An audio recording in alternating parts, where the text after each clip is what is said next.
এই ভিসা মাঠে আমরা কেউ কঠিনভাবে চার্জ করব না, কারণ আমরা এখানে সবাই একই গ্রামের। আমরা যেহেতু বিবাহিত অবিবাহিত, আমরা কারো ভাই, কেউ বন্ধু, কেউ ভাগ্নে, কেউ ভাতিজা, যাক আমরা এমন কোনো চার্জ করব না যে আমাদের শারীরিক সমস্যা হতে পারে, সেই দিকে আমরা খুব খেয়াল রাখবো। আর দ্বিতীয়ত আরেকটি কথা বলতে চাই, সেটা হলো রেফারির সিদ্ধান্ত এখানে চূড়ান্ত কোনো সিদ্ধান্ত হবে। কেউ গোল 5টা খেতে পারি, 10টা খেতে পারি, কেউ কোনো কথা বলবো না। রেফারির সিদ্ধান্ত চূড়ান্ত সিদ্ধান্ত, সে যেটা বলে ওটাই, আমরা কেউ প্রতিবাদ করব না। তো আশা করি খেলাটা খুব সুন্দরভাবে হবে, প্রতিদ্বন্দ্বিতামূলক হবে, কিন্তু কোনো আহতর ঘটনা। গত কিছুদিন আগে আমার বন্ধু রাসু, সে দীর্ঘদিন পর মাঠে নেমে সে কিন্তু ইনজুর্ড হয়েছে, হাত ভেঙে গেছে কলার বোনের এখান থেকে। সবাই একটু সাবধান থাকবো, মাটি পিচ্ছিল, কোনো অনাকাঙ্ক্ষিত ঘটনা যেন না ঘটে। সদ্য বড় ভাই যেটা বলছেন, প্রতিদ্বন্দ্বিতা থাকবে, কিন্তু এখানে রেফারি খুব স্ট্যান্ডার্ড, একদম আমাদের জেলা লেভেলের স্ট্যান্ডার্ড। আমার বড় ভাই, আমি তাকে খুব দীর্ঘদিন ধরে চিনি, আশা করি উনি দক্ষতার সাথে ম্যাচ পরিচালনা করবে। তো সবাইকে ধন্যবাদ জানাচ্ছি, একটা সুন্দর ম্যাচ উপহার হবে ইনশাল্লাহ।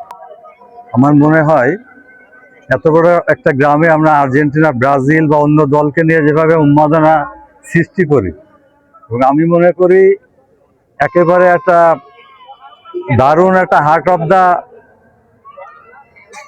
মাগুরার একটা গ্রাম। এই গ্রামের পূর্বেও খেলোয়াড় ছিল এবং ভবিষ্যতেও খেলোয়াড় হবে, এবং এই গ্রাম পারবে। আশা করি এই খেলার মাধ্যমে সেটা আবার শুরু হবে। ধন্যবাদ সবাইকে।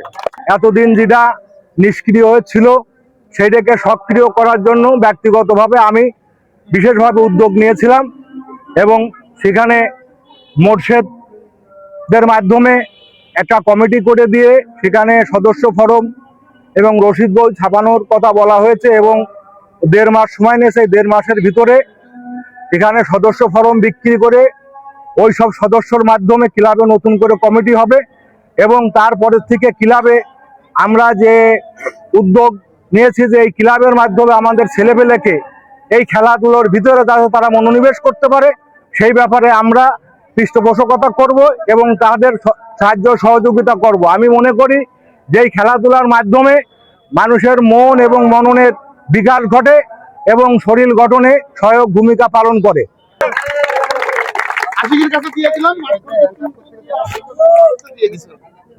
ভালো করে খেলবা, কিন্তু মান সম্মান সবাই মিলে তোমাদের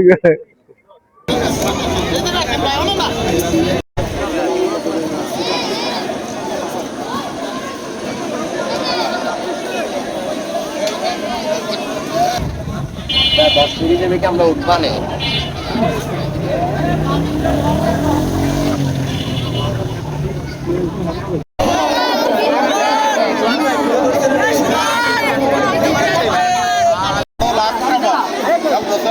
বাড়ি যায়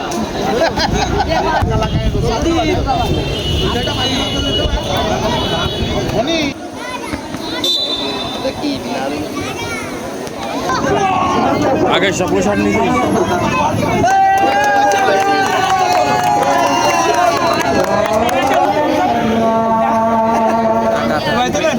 আমরা নিজনান্দোয়ালি অগ্রগামী স্পোর্টিং ক্লাবের পক্ষ থেকে খেলার আয়োজন করেছিলাম। সুস্থ মন ও সুস্থ দেহ জন্য, মাদকমুক্ত সমাজ গড়ার জন্য আমরা যে আয়োজনটি করেছিলাম, আমরা সফলভাবে আয়োজনটি সম্পূর্ণ করতে পেরেছি। বিবাহিত বনাম অবিবাহিত দলের একটি প্রীতি ম্যাচ অনুষ্ঠিত হলো। আজকের এই খেলায় আমরা বিবাহিত দল নির্ধারিত সময়ে এক গোলে ড্র থাকার কারণে টাইব্রেকারে আমরা 7-6 গোলে জয়লাভ করি। অনেকদিন পর আমাদের ঐতিহাসিক নোমানী ময়দানে একটা প্রীতি ম্যাচের আয়োজন করা হয়েছিল, যেটাই অংশগ্রহণ করেছিল বিবাহিত একাদশ ও বনাম অবিবাহিত একাদশ। বিবাহিত একাদশ টাইব্রেকারে জয়লাভ করে এবং মূল খেলায় দারুণ প্রতিদ্বন্দ্বিতা হয়, 1-1 গোলে দেওয়া হয়, এবং অনেকদিন পরে আমরা সকলেই মিলে এই জয়টা উদযাপন করতেছি। এবং বিবাহিত অবিবাহিত সবাই, ছোট ভাই, ভাইস্তে, ভাগ্নে সবাই একসাথে মিলেমিশে খেলে আমাদের অনেকদিন পর একটা দারুণ সময় কেটেছে এবং দারুণ একটা খেলা আমরা দর্শকদের উপহার দিতে পেরেছি।